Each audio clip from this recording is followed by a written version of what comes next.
Hello everyone, it's your favorite Neat Maxer. And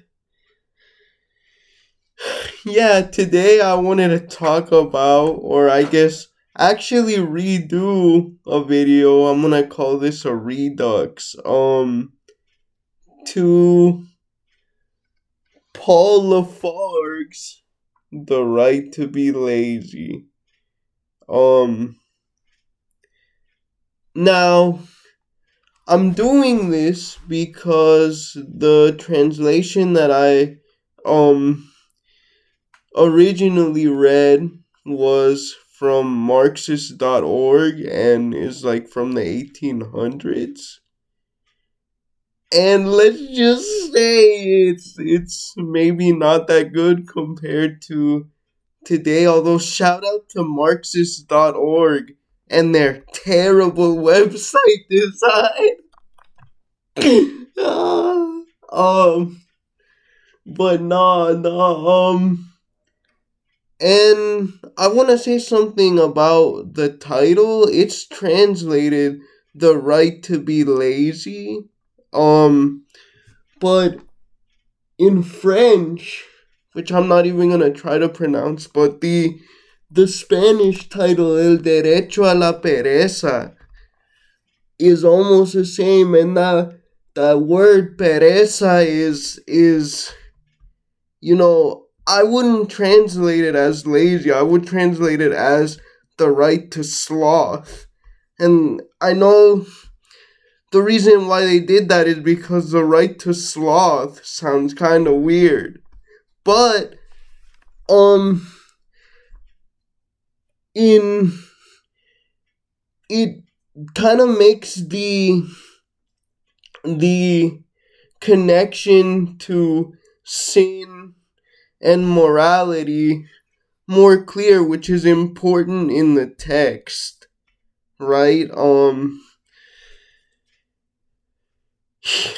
That's one of the themes later on in the book. But as for of what the book is about, it's basically um saying that, like, oh, people always talk about the right to work, but they don't talk about the right to be lazy, the right to rest. And this book was written by a guy named Paul Lafargue. He was a Cuban Haitian, although the introduction, interestingly, by Lucy Sant, or I'm not sure how you pronounce that,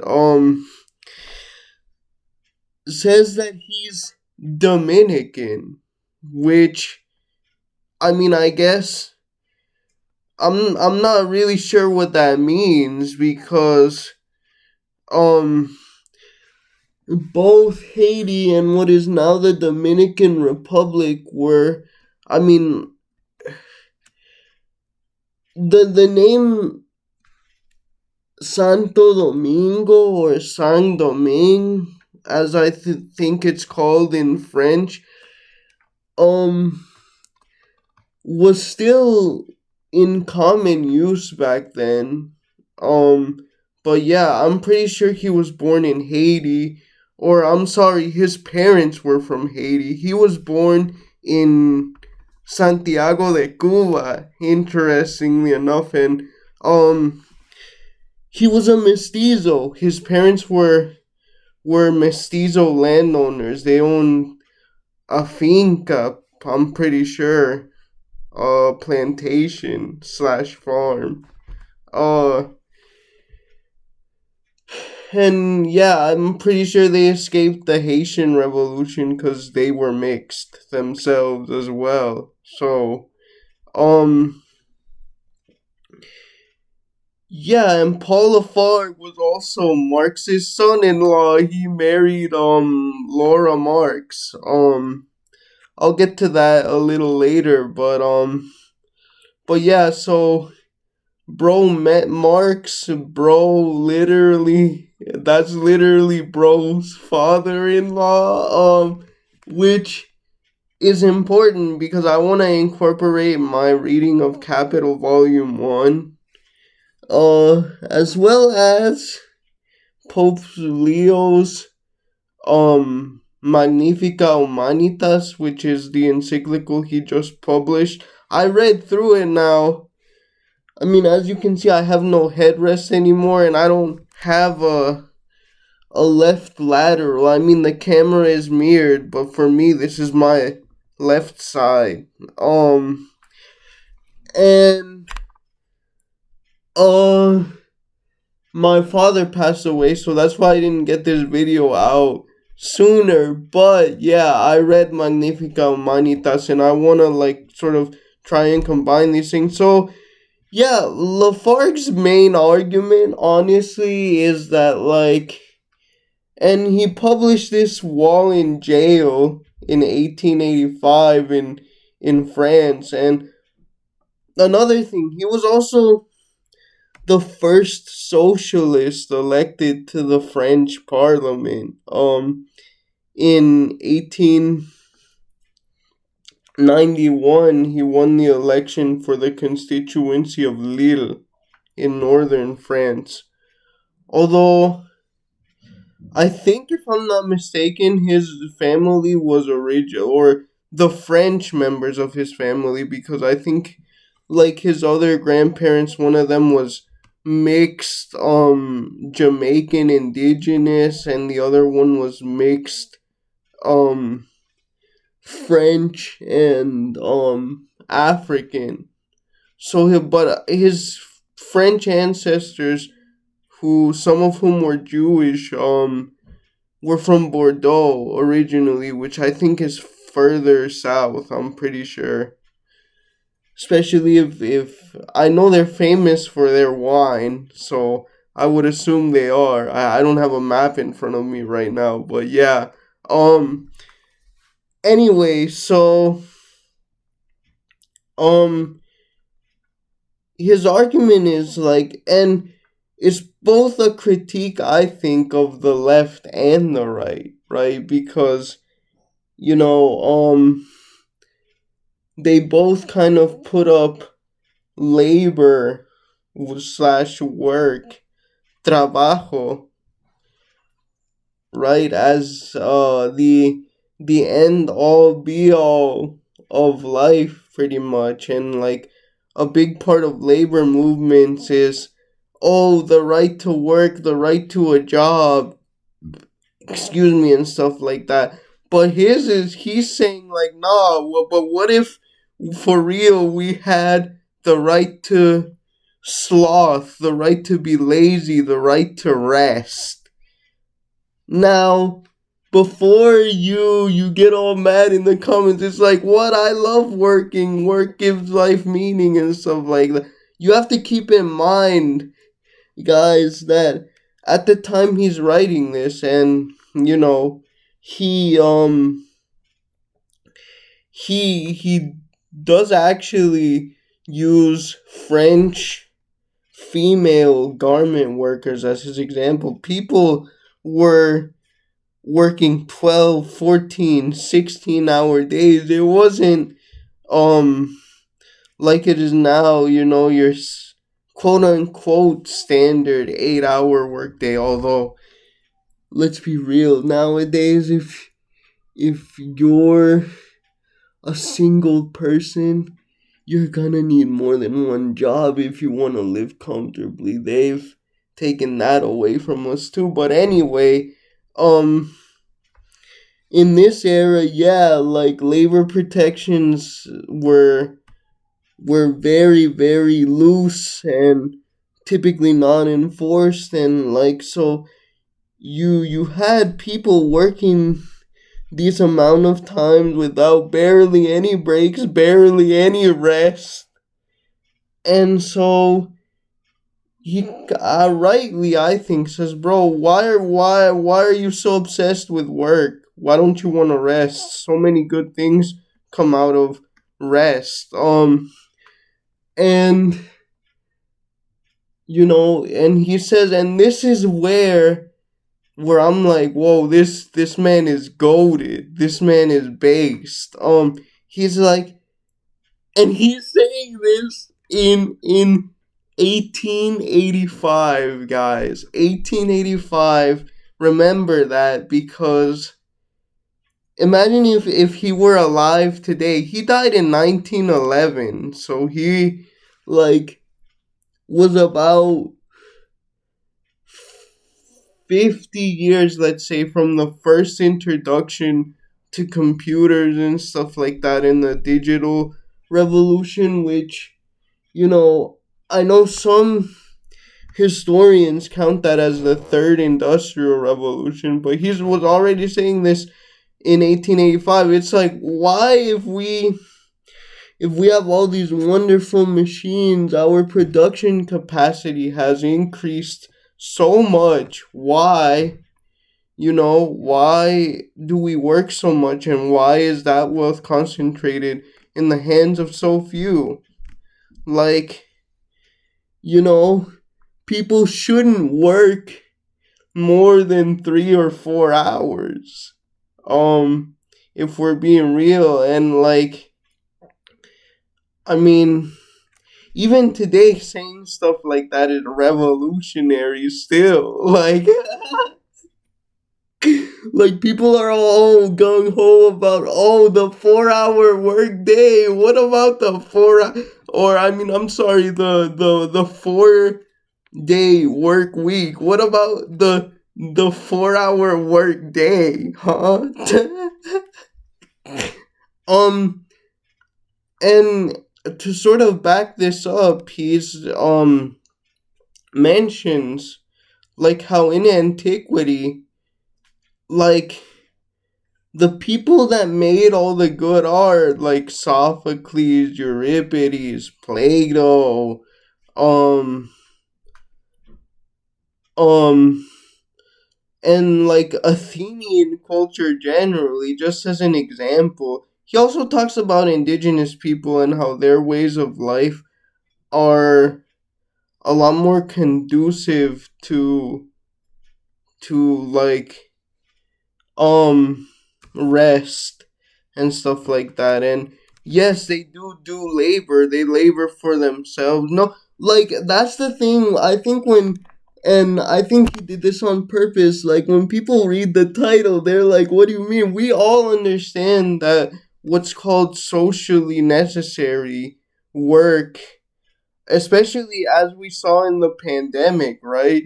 Like all of a sudden we started caring about, the working class, people like my parents, and I'll get to them later as well, who like, work taking care of elderly people or in the medical field, um, either publicly or privately.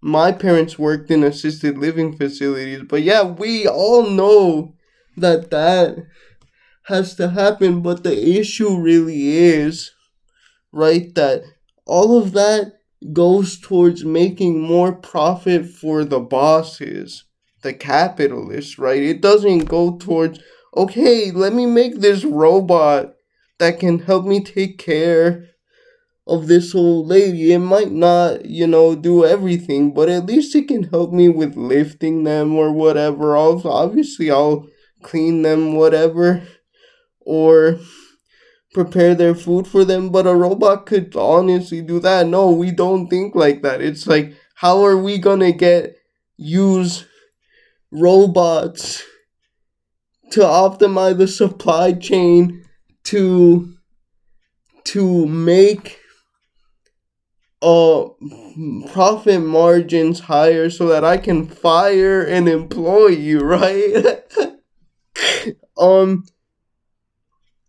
and stuff like that, right? How can I replace humanity? People just becomes instruments instead of being actually integrated with their labor and having the complete rest and relaxation that they need to produce um great works, great cultural works. I was just talking about this recently with some with a man, John Coleman. Shout out to him. Um who runs like a liberal arts school in Connecticut, and we were talking about like if people have to work so much, how do you expect great culture to to come about, right?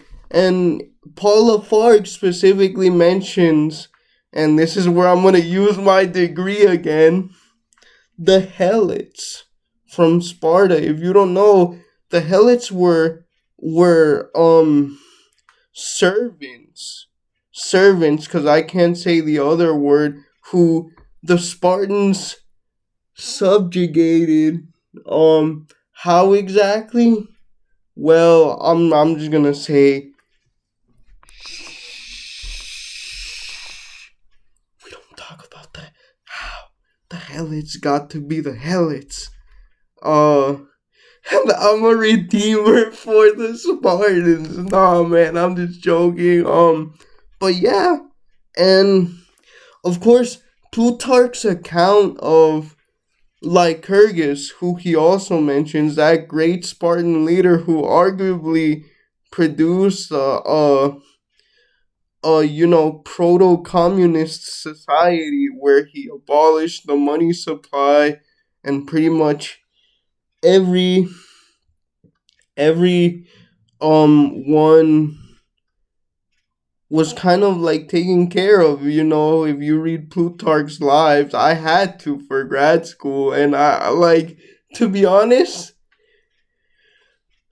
but for lack of technology, like Lycurgus and the Spartans had to maintain that, like a lot of other ancient societies, through servitude of one particular class. Well, that's where Lafargue says, like, hey man, like technology, bro, like it could replace that, and it should replace that, except now we're kind of just doing the same thing but with super low wages and crazy long hours. And I mean, yeah, bro, Aristotle in the Politics, if you've ever read the Politics, he even says, like, the reason why Egypt was able to, they were able to become the greatest of all time at mathematics was because they had a laboring underclass, which allowed an upper class to devote themselves to, study. Um, And so, yeah, why not use technology to our advantage in that way? And I'm gonna bring in Pope Leo here. We we're only thinking, as he says, of profit. We're only thinking of how, not only how can we use instruments as instruments for profit, but also how can we instrumentalize people. How can we get them to do more than the socially necessary amount of work? And not to mention, right, the destruction to the environment too, which all this overconsumption and overproduction causes, right? That's going to be a huge thing, especially for my generation. Boomers and earlier are so lucky, they're not going to have to live through that like us. um and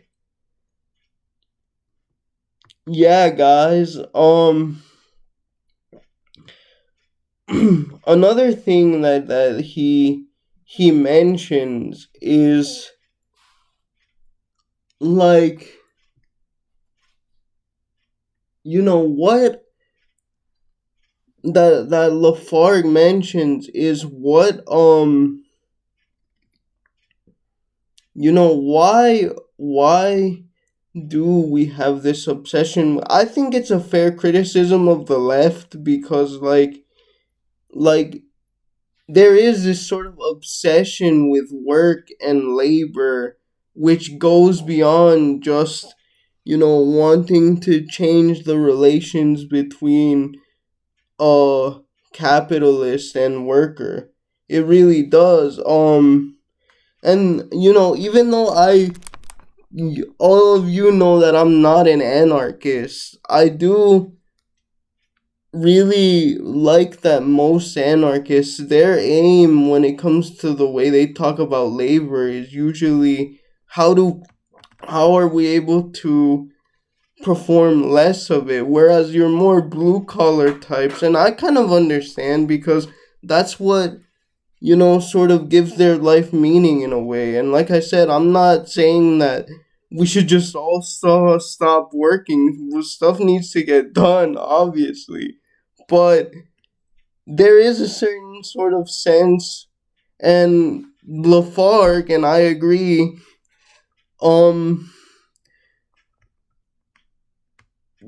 finds its origin in the Protestant work ethic, like around 15 or so years before Weber. Um, maybe 20. And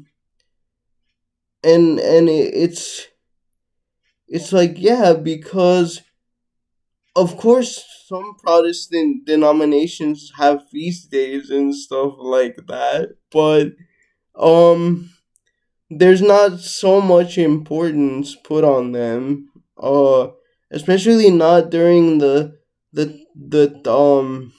times of feudalism, right? But he makes the point, and this point has been going around a lot there recently. Did serfs do a lot harder work than compared to what a lot of us do today? Yes, of course they did, but they had lots of breaks, and they had like almost half the year off for feast days, and he's like, yeah, that's kind of base, to be honest with you. Like, um and and I mean, look around you guys. um how many of you realistically, if you're working one job or more, crazy hours at one job just to put a roof over a person's head or your own head with food and stuff like that, have time to visit your friends, visit your family, um to actually form a cohesive social unit? I imagine, excuse me, the answer in the United States is very few of you. Um, and once again, it goes back to something the Pope said, like, we're building the Tower of Babel right before our eyes, dude. We're once again doing the same thing we did with computers that we are with AI. I mean, of course AI comes out of computation, right? But it's just on a scale that we've never ever seen before, and we're mostly directing that towards how can we make more money again for the bosses. We're not directing that towards how can we, peacefully and wisely integrate that into our society so that it eases the burdens of the majority rather than just the few. How are we gonna talk about the ways in which that wealth is distributed, that comes out of all this mechanization? Why don't we talk about it in terms of being late? Cause the thing is, and I'm glad that my copy of Capital included the results of the process of production, but in that unfinished section slash chapter, which is sometimes included as part of Capital Volume 1, Marx goes into the distinction between productive and unproductive labor. And I think when people hear that,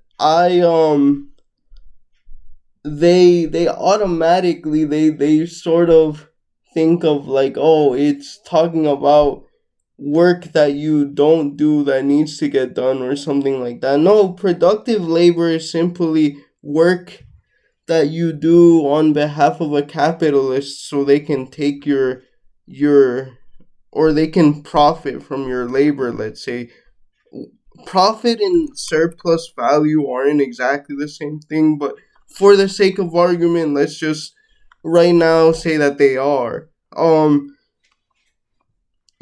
That's productive labor because you're feeding into the capitalist system. Unproductive labor is actually work that you do that isn't for that doesn't get fed into the capitalist system. And he very tellingly, I would say, um uses the example of John Milton writing Paradise Lost. John Milton, when he was writing Paradise Lost, he wasn't making any money from that. He was doing that for himself, right?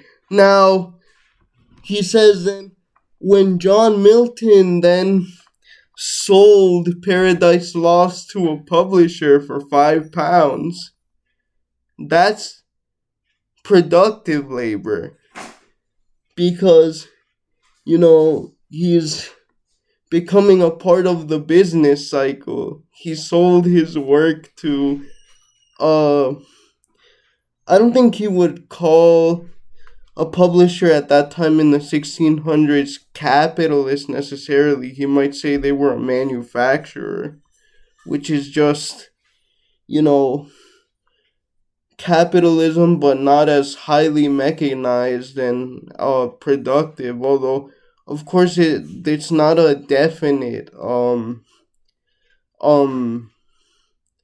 there aren't definite lines to that. But yeah, and so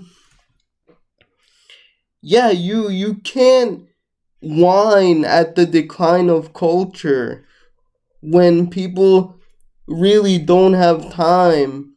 It's if they're just working to like really pursue these things, right? And this isn't the first time it's been like that, right? But we were starting to get to a place where like, okay, the distribution of wealth, um especially in the global north, where it was kind of like, okay, more people can have free time to do this and that and pursue more of their hobbies, and the division of labor, which will get its own video because I'm reading through the Wealth of Nations right now, wouldn't be as strict, and you would be free to like, you know develop yourself into a more full human being that could, maybe if you weren't as skilled at one thing, you could at least be kind of good at a lot of other things and enjoy life more. But you know of course, once again, I'll go back to the point, we've misused technology only for the benefit of a few, and only so that the higher ups, the bosses, can tell us what's right and wrong, right? Well, as the Epstein files show, and I don't like the term Epstein class, guys. I just say bourgeoisie, just say the the owners of the means of production. That's really what it is, and they're like cronies in the professional managerial class, which kind of like orchestrate everything around them. That's what it is, guys. Don't beat around the bush.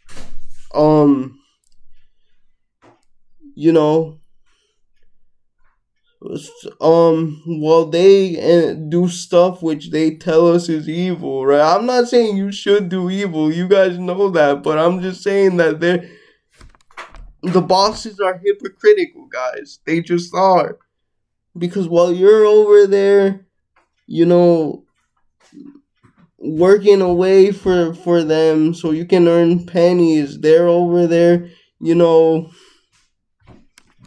being predators, vampires, essentially. Um, and yeah, guys. What can I say? I have personal experience with this, bro. I'm a neat. I am not in at least not in traditional education, employment, or training. Uh, I do things in my community, but like with the way the system works, I have limits on my income if I want to have health care and stuff like that. So, but and well, of course, I'm studying to be a diplomat and all that stuff to take the foreign service exam, and these videos are a big part of it. I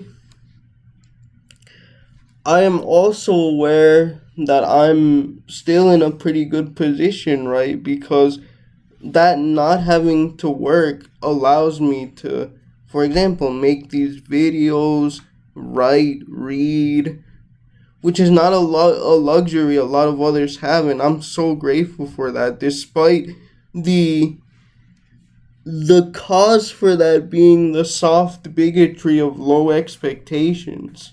Um, of course, I've never had that for myself, but guys know what I mean. Um, and so yeah, but honestly, I don't think even Lafargue could, or the Pope could have imagined the type of questions we're gonna come up to um in the very near future, guys. Like, to be honest, I do think we're gonna have to face eventually the clanker question. And what I mean by clickety clack clack clack clankers is like humanoid super in super general AI in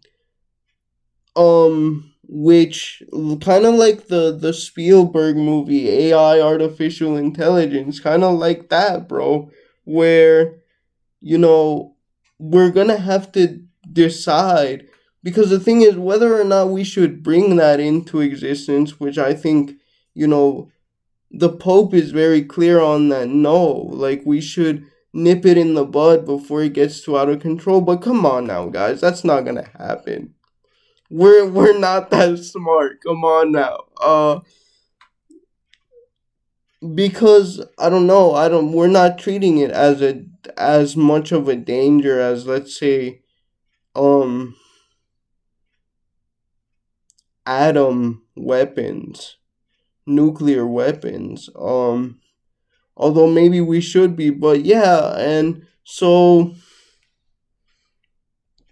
honestly, what I don't know what to say about that, because me personally, I feel like I'm definitely gonna be a part of the last generation of what I like to call cyborgs, right? Which is the step below that sort of transhumanist um vision of being fully integrated bodily with electronic and mechanical technology. Because yes, the chair is part of me, but I can always have someone take me out of the chair. It's not a permanent part of my body, although I did write a story in grad school about if it was, called Ex Cathedra. Um but yeah, and so you know, I I really am I kind of fear that future, to be honest with you. And there's one word that Pope Leo uses in Magnifica Humanitas, which is the reason why I fear that, because I fear that if the transhumanist vision comes true, that if we do become that integrated with technology, that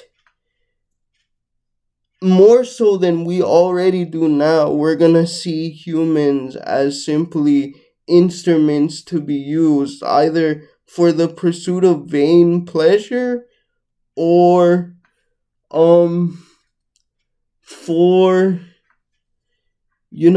for once again servitude, essentially wage servitude, the lowest possible wage servitude, which in 1885 was already a concern. Imagine if we had it with all of these other um things that we have now, technology. That's what I was talking about with one of my other friends also. Shout out to Alex. But that, like, luxuries now, I mean, or what would have considered to have been luxuries in the past, are now pretty cheap. What's expensive are the basics, and they want it to be like that so that you have no other recourse to fight. And especially up here where I live near Appalachia, they've done this over and over with the transition to everything, right? We're with the data centers, they want to take the water and the natural resources once again, as if the deindustrialization of this area didn't wreck Western Maryland and West Virginia. Oh, okay, guys, but yeah, guys, I fear we're headed full steam into the instrumentalization of human life. Everything is becoming a transaction. There's no feeling. There's everything is so cold, and it doesn't have to be this way. But only we can fight against the trans and posthumanists. Only we can say no. We can, and choose to link up with our friends, choose to fight data centers, as hard as it may be, but only we can do that, unfortunately, together. Um, but yeah, anyway, don't forget to rest. Don't forget to be a sloth. It's not a sin if you do it moderately. um, and maybe think about a right to rest and not a right to work, because I say this from experience. Not working, in a lot of ways, it's pretty rough, but it's also pretty great. Um, Try the best you can be to not be a wagey. All right, see you guys. Bye.